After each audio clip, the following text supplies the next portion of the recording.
Comedy நடிகர் King Kong தன் மகளோட திருமணம் முடிஞ்சு தான் மகள் திருமணத்துக்காக வாங்கின திருமண பரிசுகள் எல்லாத்தையும் கொஞ்சம் வித்தியாசமா லாரியில அனுப்பி வச்சிருக்காராம். இந்த விஷயத்த பார்த்துட்டு ஒட்டுமொத்த திரையுலகமும் வியந்து போயிருக்காங்க.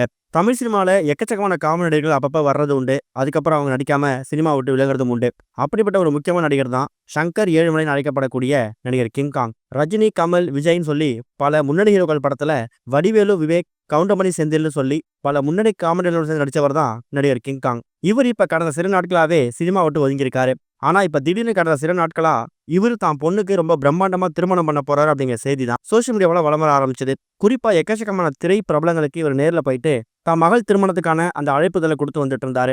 அதுக்கேற்ற மாதிரியே ஜூலை 10ஆம் தேதி மகளுக்கு திருமணம் முடிஞ்சு ஜூலை 10ஆம் தேதி ஈவினிங் பிரம்மாண்டமான வரவேற்பு நிகழ்ச்சி நடந்திருக்கு. அதுல முதலமைச்சர் மு.க. ஸ்டாலின் உட்பட எக்கச்சக்கமான பிரபலங்கள் கலந்துக்கிட்டு மணமக்களுக்கு வாழ்த்து தெரிவிச்சாங்க. இந்த மாதிரி சுச்சுவேஷன்ல கிங்காங்க்கு 2 மகள்கள், ஒரு பையன் இருக்காரு. அதுல மூத்த மகள், முதல் மகளுக்கு தான் இப்ப திருமணம் நடந்து முடிஞ்சிருக்குது. தன்னோட மகள், அதுவும் தான் குடும்பத்தில் நடக்கக்கூடிய முதல் திருமணம் அப்படிங்கறதால ரொம்ப பிரம்மாண்டமா ஒரு விஷயம் பார்த்து பார்த்து பண்ணிருக்காரு. திருமணத்துக்கு தேவையான பொருட்கள் எல்லாத்தையும் ஒரே பக்கத்துல வந்து வாங்கி எல்லாத்தையும் ஆர்கனைஸ் பண்ணி பக்காவா நடத்தி முடிச்சிருக்காரு. அப்படிப்பட்ட கிங்காங் தான் மகளுக்கு திருமணத்துக்காக வாங்கிருக்கக்கூடிய திருமண பரிசு பொருட்கள் இருக்குல்ல, அது எல்லாத்தையும் கொஞ்சம் வித்தியாசமா மருமகன் வீட்டுக்கு அனுப்பி வைக்கணும் அப்படிங்கிறதுக்காக ஒரு லாரியில 2 பக்கமும் அந்த கதவுகளை எடுத்துட்டு லாரி முழுக்க இருக்கக்கூடிய அந்த ஃபுல் பகுதியிலையும் திருமண பரிசுகளை அடுக்கி வச்சு திருமண மண்டபத்துல இருந்து மணமகன் வீடு வரைக்கும் தான் மகளுக்கான அந்த திருமண பரிசுகளை ரொம்ப முழு மனசோடையும் சந்தோஷத்தோடையும் அனுப்பி வச்சிருக்காரு.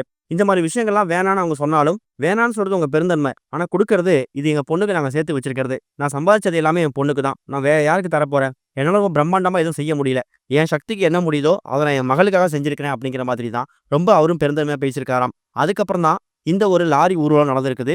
திருமண மண்டபத்துல இருந்து மணமகன் வீடு வரைக்கும் அந்த லாரியில எல்லா பொருட்களையும் ஏற்றி வச்சுட்டு போய் வீட்டில் இறக்கியிருக்காங்க. இது ஒரு பக்கம் இருக்க, திரையுலகத்துல இயக்குனர், நடிகர், தயாரிப்பாளர் ஒரு பன்முகத்திரை கொண்டவரா வரக்கூடியவர் தான் சசிகுமார். பாலா கிட்ட அசிஸ்டன்டா ஒர்க் பண்ணாரு. அதுக்கப்புறம் சுப்பிரமணியபுரம் அப்படின்னு சொல்லக்கூடிய படத்தை இயக்கி தமிழ் சினிமா அறிமுகமானாரு. இந்த படத்துக்கு அப்புறமா எக்கச்சக்கமான வெற்றி படங்கள் கொடுத்திருக்காரு. இப்ப ரீசெண்டா டூரிஸ்ட் ஃபேமிலியோட படம் வெளிவந்துச்சு. இப்ப ரீசென்ட் டைம்ஸ்ல ஃப்ரீடம் அப்படிங்கிற படத்தை நடிச்சிருக்காரு. இந்த படம் இப்ப திரைக்கு வரப்போகுது. இந்த நிலையில பணம் பத்தி இப்ப ரீசெண்டா ஒரு பேட்டில அவர் பேசின விஷயம் வைரல் ஆகிட்டு இருக்குது. அதாவது பணம் அப்படின்னா என்னங்கிறத பத்தி நான் புரிஞ்சுக்கிட்டேன். பணத்தை மதிக்க கத்துக்கிட்டேன். தளபதி படத்துல ரத்தம் கொடுத்துட்டு ரஜினி பணம் கொடுக்கும்போது நன்றி சொல்லுவாங்க. உடனே அவரோ வெறும் பணம் தானா அப்படின்னு சொல்லுவாரு. அதெல்லாம் பார்த்துட்டு நான் பணத்தை மதிக்கவே இல்லை. அந்த பணம் 40 வருஷங்களா என்ன மதிக்காம இருக்கான்னு கேட்டு என்ன அதை மதிக்க வச்சிருச்சு அப்படிங்கிற மாதிரியும், அதுதான் பணத்தோட குணம் அப்படிங்கிற மாதிரியும் பல விஷயங்களை இப்ப சசிகுமாரோட எமோஷனலா ஷேர் பண்ணிருக்காரு.